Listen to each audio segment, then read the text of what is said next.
semuanya penonton dan Wow, antusias penonton tuh gila banget. Jadi pas hari ini tuh banyak banget yang datang tiket lagi sama kita.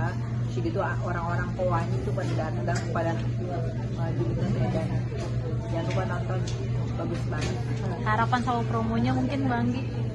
Promonya ya harapannya semua mudah-mudahan film ini itu dilihat orang dan juga orang akan mendapatkan sesuatu dari film ini karena film ini benar-benar lain dari yang lain. Kalau film yang saya udah lihat selama ini yang lagi top juga, tapi kadang-kadang nggak ada benang merah gitu kan, aneh. Oh iya ada benang merahnya, kenapa? Jadi kalau dari pertama kita nonton itu kita menyimak kayak Agatha Christie loh, ceritanya bagus menurut saya ya, makanya saya jadi seperti produser sampai di sana. Mulai ada tragedi yang aneh-aneh. Kasihan banget itu ya. Jadi di sini secara garis besar karena ibu mertuanya itu merasa tidak puas karena punya menantu itu yang tunawicara. Jadinya itu ya gitulah kita dapat cobaan bertubi-tubi gitu sampai akhirnya jadi langsung dianggap gila sama orang-orang. Dan disitulah mulai muncul dilema macam-macam yang namanya Mintoni juga dipengaruhi, anaknya juga rahasia ya, sampai akhirnya untung dia timbul kesadaran setelah dia pikir, waduh kalau kayak gitu dia tetap memperjuangkan suami dan anak-anak. Di situ ini gitu. Oke, apa yang bikin Kak itu tertarik mau produce film ini gitu kan? Saya tertarik dengan Juminten Edan ini karena saya kan sebelumnya udah buat tiga film ya. Film ini lain dari yang lain karena saya lihat ya. Memang secara itu horor ya gitu ya. Tapi di sini yang bikin saya tertarik karena ada benang merahnya itu di situ. Endingnya itu bagus banget. Perjuangan seorang tunawicara itu untuk memperjuangkan anak dan suami. Saya pikir jarang-jarang ada ya. Karena dari skenario itu saya udah tertarik banget pas diceritain. Akhirnya saya berminat sebagai produser Juminten Edan. Tapi juga nggak gambaran begini bahwa di balik keterbatasan itu tetap punya perjuangan segala sesuatu yang untuk lebih baik seperti itu.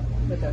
Melihat juga gak sih bahwa izin mohon maaf ya di kondisi kali ini tetap bersemangat untuk produksi film, kreativitas dan segala macam seperti itu. Ya, saya pikir kan saya juga kan ya saya sakit ya belum sembuh benar. Tapi di sini saya pikir itu tantangan buat saya.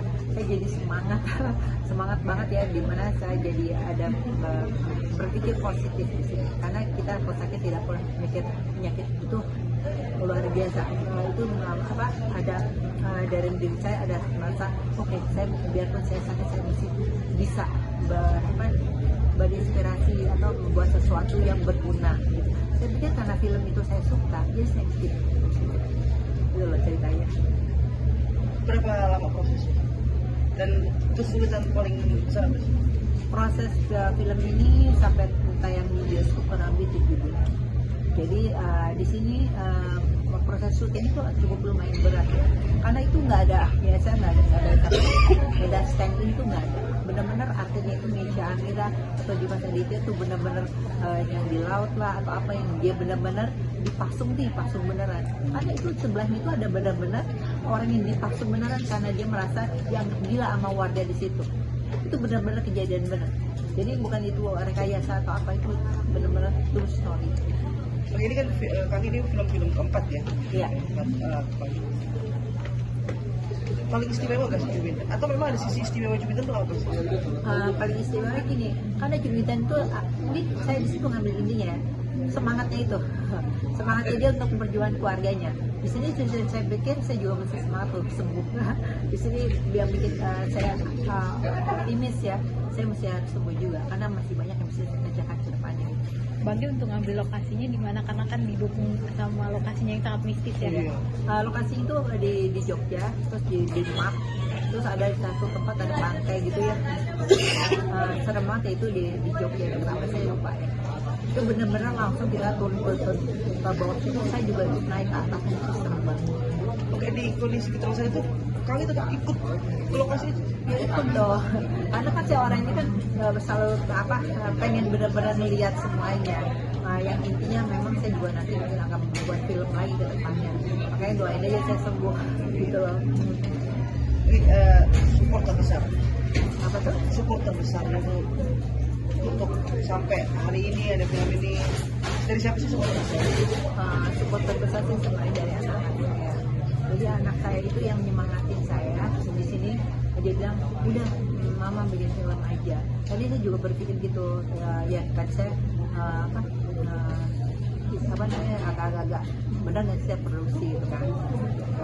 Tapi kalau dari kesehatan sih emang saya di support sama Ruben. Promonya udah mulai sih. Maksudnya udah dari bioskop itu habis lebaran haji itu udah masuk semua kita X1 udah masuk. Dan tapi dia tayangnya 23 Juli tadi gitu. Dan kita promonya mulai Hatsal tuh ya dari tanggal 16 ini sampai nanti gitu. Kita akan touring juga ke Jogja, Surabaya, terus ke Solo, terus ke Malang, dan harusnya ikut semua nanti ke Jawa Timur. Goalsnya?